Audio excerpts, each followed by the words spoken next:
Bom, rapaziada, bora falar um pouco aqui sobre o time do Clube do Remo, que poderá entrar em campo contra a equipe do Atlético Goianiense já no sábado agora. Eu também quero falar um pouco sobre o Pedro Rocha para vocês aqui, tá? Antes disso, galera, esse vídeo aqui tem um patrocínio de Santa Fé Artigos Religiosos. O telefone da Santa Fé tá aí na tela para você. Só você entrar em contato com a galera da Santa Fé, tá? Para você comprar aí o seu kit do Círio. Lembrando, tá? O Círio vai acontecer no mês que vem. Se você chegar na Santa Fé e dizer que é inscrito aqui no canal, você ganha um desconto camarada lá na Santa Fé, tá bom? Santa Fé Artigos Religiosos. Então, meus amigos, sem mais delongas, né? Bora pro vídeo.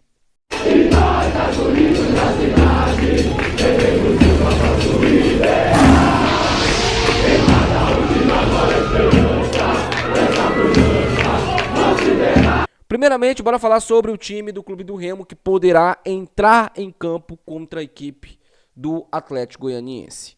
É verdade que teremos a volta do Caio Vinícius e ele deverá ser titular. Também poderemos ter uma mudança na lateral esquerda. O Sávio pode sair para novamente entrar o paraguaio lá no lado esquerdo. Poderemos ter mudanças no meio de campo. Diego Hernandes pode deixar e o Natan Pescador poderá entrar como titular. Além disso, o Sávio pode sair, o Sávio não, tá? O Jaderson. O Jaderson pode se deixar o meio de campo e o Pavani assumir essa condição de titular. O ataque do Clube do Remo deve ser mantido mesmo, pelo menos a informação que eu recebi. Os três atacantes, eles estão, de fato, agradando muito o Antônio Oliveira. Tanto o Nico pela direita, quanto o Pedro Rocha pela esquerda e também o João Pedro. Aliás, o João Pedro é uma grata surpresa, né? A gente critica tanto as contratações, com razão. Ninguém aqui critica perseguindo ninguém, a gente critica com razão. Não fazia sentido nenhum o Remo contratar um jogador do Vietnã, mas, pelo menos nesses jogos que ele atuou, ele se mostrou amplamente melhor do que o Eduardo Melo. E detalhe, tá? O Eduardo Melo estava jogando a Série C, pelo líder do campeonato. Poderia ser uma contratação que a gente poderia até elogiar aqui. Eu até fiz a crítica, porque não fiz nem baseado no Caxias que ele estava jogando. Eu fiz baseado que o Criciúma queria se livrar dele. Se o Criciúma, que tem, por exemplo, um ataque onde o Nicolas é o titular, o Criciúma não quis o cara, então alguma coisa tinha de errado. Eu falei isso aqui e fui amplamente atacado aqui nos comentários. Que eu só criticava, que eu não dava força pro cara, que era uma contratação do Marcos Braz. Tá aí, né? Mas eu assumo que eu também critiquei a contratação do João Pedro. Eu não critiquei de maneira veemente, eu diria. Mas eu falei, pô, cara, eu não acredito muito que um jogador que vem do Vietnã, que não consegue fazer gols lá, onde o Ribamar é artilheiro, né? Eu não acredito que um jogador desse possa agregar no Remo. Mas ele é uma grata surpresa, tá? É uma grata surpresa, vem jogando bem, titular. E eu concordo nisso aí com o Antônio Oliveira. Eu não acho que os jogadores, tanto o Nico do lado direito, quanto o Pedro Rocha e João Pedro, eles têm culpa. A culpa está no próprio esquema tático do treinador, que não funciona no meio de campo.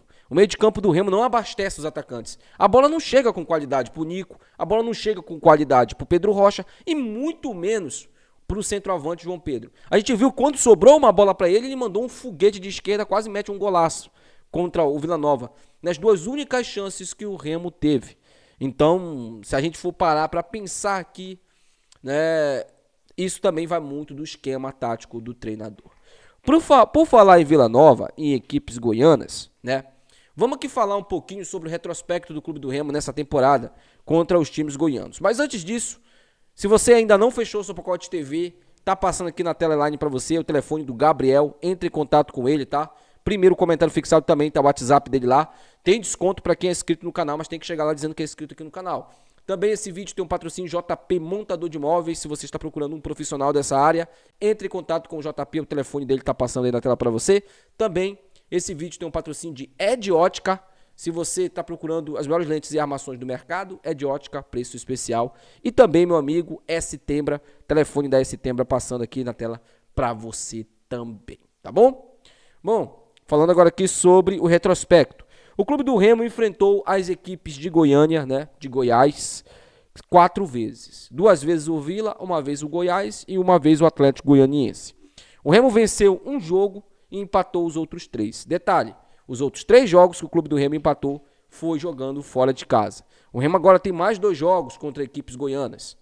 Vai enfrentar o Atlético em casa e o Goiás na última rodada também em Belém.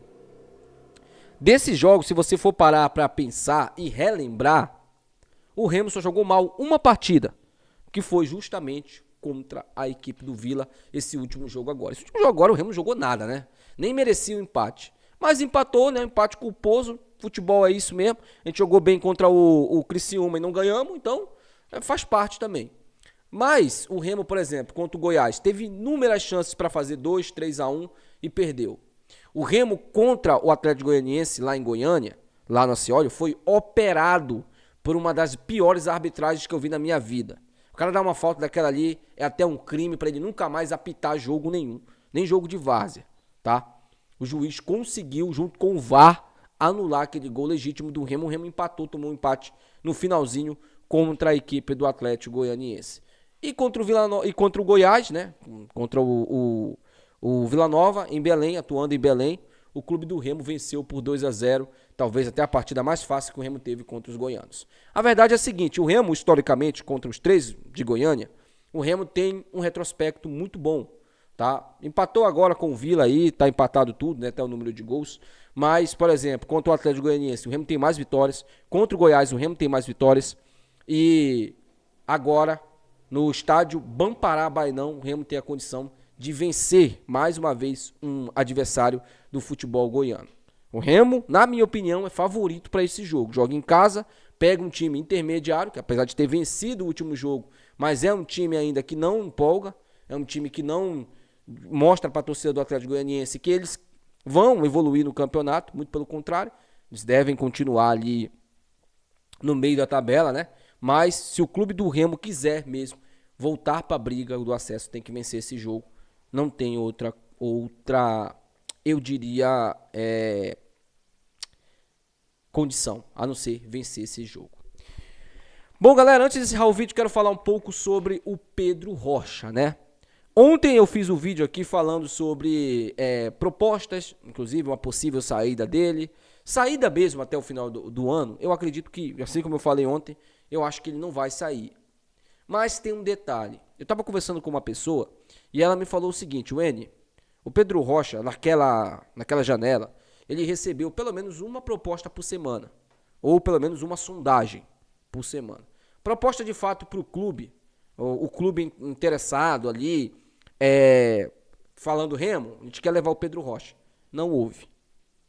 Mas houve sim uma sondagem, sempre aquelas sondagens. E aí, como é que tá o Pedro Rocha e tal? Né? Qual é a condição para que a gente possa contratar ele? Você me entendeu, né, o que eu quis dizer. O Pedro Rocha, ele é o artilheiro do Remo no campeonato. É o artilheiro do Remo na temporada. Faz a melhor temporada dele desde quando ele surgiu pro futebol lá no Grêmio. Não convive com lesões.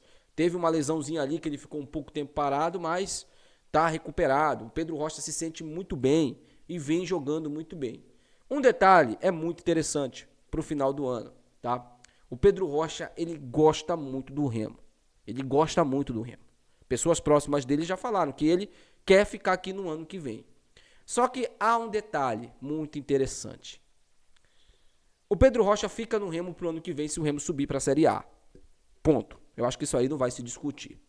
Se o Remo permanecer na Série B, terão que haver conversas do clube do Remo com o Pedro Rocha e o staff dele. Além disso, provavelmente terão outros clubes interessados. Mas o contrato do Pedro Rocha é até o final de 2025, 2026, não é? Calma, meu Zé Ligeirinho, calma, a gente vai chegar lá. O contrato do Pedro Rocha, de fato, é até o final de 2026. Isso não impede ele de sair, tá? Ele pode negociar com outro clube, o clube pagar uma compensação financeira para o clube do Remo, e aí ele deixa o Remo. Até porque o Pedro Rocha, como eu falei isso ontem para vocês e continuo falando aqui, ele é um cara muito profissional, ele não dá trabalho para a diretoria do Remo. Ele não dá trabalho, então ele tem uma relação ótima de profissionalismo com a diretoria. A verdade é, eu vou dizer aqui para vocês aquilo que eu já acompanho no futebol há anos, tá? Anos acompanhando. Se o Remo não subir para a Série A, dificilmente o Pedro Rocha fica no Remo pro ano que vem. Dificilmente. Sabe por quê? Porque além de clubes da Série A, que vão disputar o Campeonato Paulista, que vão disputar outros campeonatos, vai ter uma quantidade boa de clubes de fora do estado. Ele ainda é jovem, de fora do estado já, de fora do país. Ele ainda é jovem, tem 30 anos. Isso não é uma idade avançada, tá? É um cara que pode render ainda um bom futebol por 3, 4 temporadas. E também terão os times com um poderio financeiro maior da Série B. Atlético Goianiense, né? O Cuiabá, se ficar, com certeza vai vir para cima do Pedro Rocha. Então, ele vai ter muitas propostas na mesa. E se o Remo quiser permanecer com ele, vai ter que negociar. Então, o que eu quero dizer para vocês é o seguinte: ninguém está garantido para o ano que vem. Claro que a facilidade de um acesso, de vocês disputar uma Série A depois de anos e ter jogadores já identificados e que tem um carinho, do Rangel, o Pedro Rocha, são jogadores que já têm uma certa casca com a torcida do Remo. Eles podem jogar mal, eles podem falhar no jogo, que eles serão criticados, claro, mas a torcida vai entender. O torcedor vai entender, o torcedor não vai pegar no pé deles, porque já são jogadores que mantêm uma regularidade. E esses jogadores serão os que serão mais procurados depois que acabar a temporada. Por que eu estou te falando isso? Para que você entenda de que essas sondagens ao Pedro Rocha, elas vão se intensificar no final dessa temporada. Tá? É um jogador que vem jogando muita bola. O Remo não é a maior folha da competição, é a 8ª maior folha da competição. Então tem muito clube que tem muita grana, que pode chegar, além disso, uma estrutura melhor também para oferecer do que o clube do Remo tem para oferecer para o Pedro Rocha. Mas uma coisa ele tem aqui, que provavelmente nesses clubes de Série B, pelo menos, ele não vai ter, que é uma torcida que gosta muito dele. Isso aí, eu acho que ele não vai ter em lugar nenhum, tá? Pelo menos nesses clubes da Série B. Deixa aí no comentário, eu quero muito saber a opinião de vocês sobre isso. Até o próximo vídeo. Tchau.